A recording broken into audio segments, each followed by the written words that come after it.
Egypt lives in a land where 97% is desert, and nearly all water comes from a single river.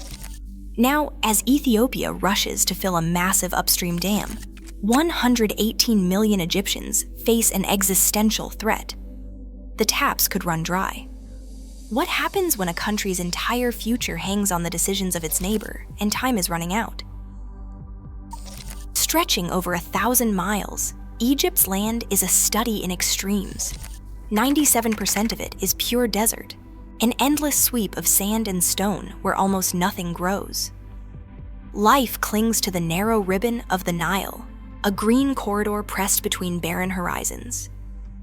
Here, the river is more than just water. It is the difference between survival and oblivion. Every year, the Nile delivers almost all of Egypt's fresh water, about 90% of what the country drinks, cooks with, and pours onto its fields. Without it, the cities would empty, the crops would fail, and the population, now more than 118 million people, would face a disaster with no escape route. The numbers are unforgiving. Egypt's per capita water supply has already fallen below 600 cubic meters a year, far beneath the United Nations threshold for water scarcity. By 2050, rising temperatures and shrinking rainfall threaten to push this even lower as the Sahara creeps closer to the riverbanks. The Nile's flow is not just a matter of daily life, it is the only barrier holding back famine, migration, and social collapse. In a country where the desert is always waiting at the door, every drop counts. The river's fate is measured not in percentages, but in the lives of millions. Along the banks of the Nile, entire cities and villages crowd together, hemmed in by desert that offers no second chances. Nearly every Egyptian, over 118 million people, lives within reach of the river's water. In some stretches, the greenbelt is barely a few miles wide, packed with farms, factories, and homes. Children play in the shadows of date palms, while their parents tend fields that have been handed down for generations. For these families, the river is not a distant resource. It is the well in the courtyard, the water in the teapot, the lifeblood of every meal. The numbers hide a deeper truth. When a single river sustains nearly an entire country, any threat to its flow becomes a threat to every household. In Cairo, Alexandria, and the Delta towns, taps run only because the Nile keeps running. In the countryside, a failed irrigation cycle means empty plates and lost income. There is no backup system, no hidden aquifer waiting underground. The Nile's water is measured out in daily routines, buckets filled at dawn, crops watered before the heat, bread baked with flour that only grows because the river allows it. This is not just a matter of statistics. It is a human chain, millions strong, bound to a single current. When the river falters, so does the nation. The vulnerability is absolute. One river, one people, and nowhere else to go. Far from the parched banks of Egypt, the Blue Nile surges out of Ethiopia's highlands, carrying nearly 85% of the water that will one day reach Cairo.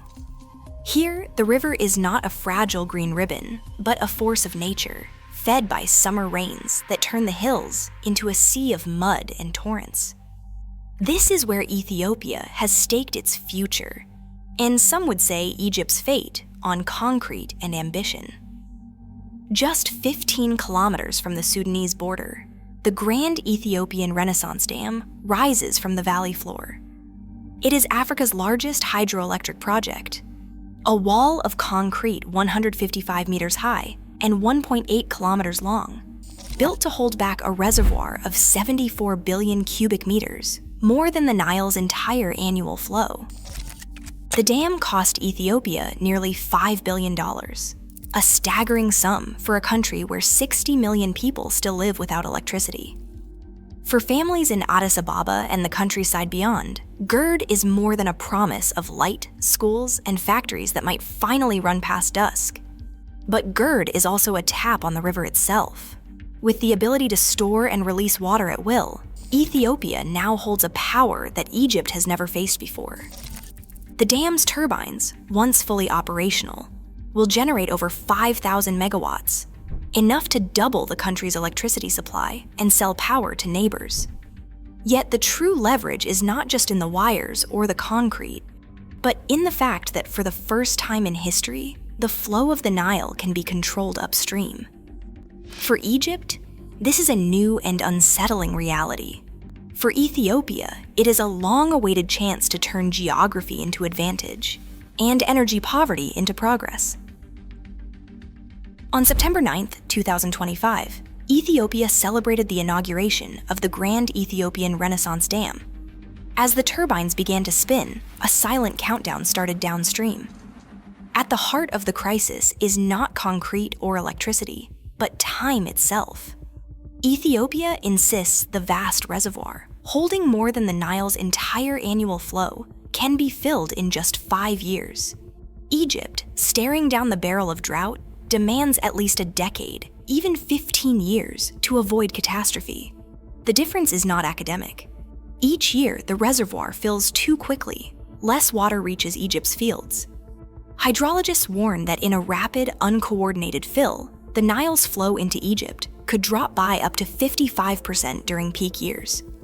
For Egyptian farmers, this is not a distant worry. The Aswan High Dam, once their insurance policy, becomes a shrinking buffer as the upstream lake swallows the river's pulse. Models show that in the worst-case scenario, a fast fill during years of low rainfall could cause Egypt to lose up to 72% of its irrigated farmland, with millions of acres turning brown. Even under less extreme projections, the risk is severe. Canals run dry, harvests fail, and families who have depended on the river for generations watch their livelihoods wither. There is no substitute. The Nile is not just a water source, but the only barrier between green and sand. The dispute over the filling timeline has become the operational flashpoint. This is where engineering decisions become matters of life and death, turning a technical argument into a looming crisis for the entire downstream nation. Egyptian military planners study the dam's blue shadow on satellite maps, measuring the shrinking window for action. Every month, the reservoir behind the Grand Ethiopian Renaissance Dam climbs higher. The risk is clear. If the dam is struck while nearly full, the unleashed water would roar downstream in a wall, flooding Khartoum within hours and threatening towns deep into Egypt. A single miscalculation could unleash a disaster measured not in casualties, but in entire cities lost. Dam breach models warn of a tsunami racing hundreds of kilometers, leaving devastation in its wake. Egypt's Rafale squadrons run deep strike drills, testing the limits of their range and payload. But experts warn that even a perfect raid could trigger mutual catastrophe. The closer the reservoir gets to capacity, the more the logic of attack turns against itself. The moment for easy answers has already passed. What remains is a choice between paralysis and potential ruin. Diplomacy has become a tug-of-war between history and survival. Egypt clings to the 1929 and 1959 treaties, which guarantee it 55.5 billion cubic meters of Nile water each year and the right to veto upstream projects.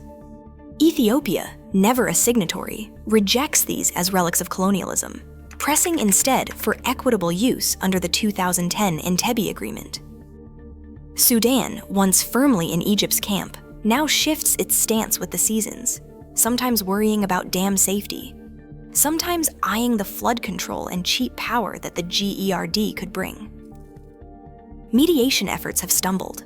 The United States, under President Trump, returned to the fray in January 2026, offering to broker a deal after years of African Union talks, failed to produce binding rules. Yet the gap only widens as climate models warn of hotter, drier decades ahead. With Nile flows projected to shrink by 2050, each side sees compromise as a risk it cannot afford.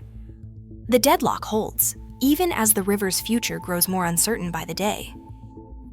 Right now, 270 million people depend on the Nile's fate. That is more than the population of Russia. As climate shocks and population surges collide, water becomes a weapon.